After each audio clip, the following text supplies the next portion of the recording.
As you can see, my favorite means of transportation is my motorcycle. It's the ultimate in social distancing. Now there's two ways of riding a motorcycle.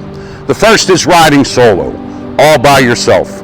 Going out on the great roads in western Pennsylvania, the two-lane blacktop, windy and hilly, around Raccoon State Park, all of the trees and the forest around you. You can communicate by yourself, with nature, with God. But it's not total freedom when you ride alone, because riding a motorcycle can be dangerous. And when you're alone, you are responsible to look out for all the dangers. What's the route? Where am I going? Where are the turns? What is there that can endanger me, like potholes in the road or roadkill? What about cars? 2 tons of steel. As a motorcycle, you might have the right of way, but 2 tons of steel that gets in your path can make you dead right. There's a second way of riding, and that's riding in a group, formation riding. It might be 4 or 5 friends riding together. It might be a fundraiser, a big run that could have 300 or 400 bikes in it. In that case, ironically, there is more freedom in a group ride than there is in an individual ride. Because on a group ride, one person is responsible for looking out for the directions and all the dangers, the road captain. He or she is the first bike in line.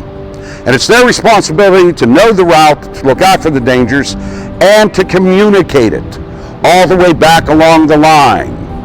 Turn left, turn right, slow down, roadkill, pothole. That person sees the danger, sees the directions, and passes it on to the next one. And then that one passes it on to the one behind, to the one behind, to the one behind, all the way down the entire line, so that the entire group, even if it's 300 motorcycles, are all in the same direction and all are safe. Now we know for ourselves that Jesus Christ is our road captain. Our Gospels tell us that He tells us the way, what we need to know, what we need to believe, what we need to do. And we know that that road captain who takes us through the journey of life in heaven has passed it on to certain others, His apostles, which now are our bishops, His disciples, our priests, our teachers, our catechists, our parents. However, today's Gospel tells us that every single person on that journey to heaven has an equal responsibility. By virtue of our baptism, we are all priests. And by virtue of our baptism, number one, we're responsible for receiving the right signals and for passing them on to whoever is behind us. If not, there's mass confusion, there's danger, we get lost. So the Gospel tells us, if one of us is having a hard time, first, somebody's got to go to them individually. Then maybe 2 or 3 go, and maybe the whole church goes. The way we get to heaven is as a community, the body of Christ. Our road captain, Jesus, gives us the signals.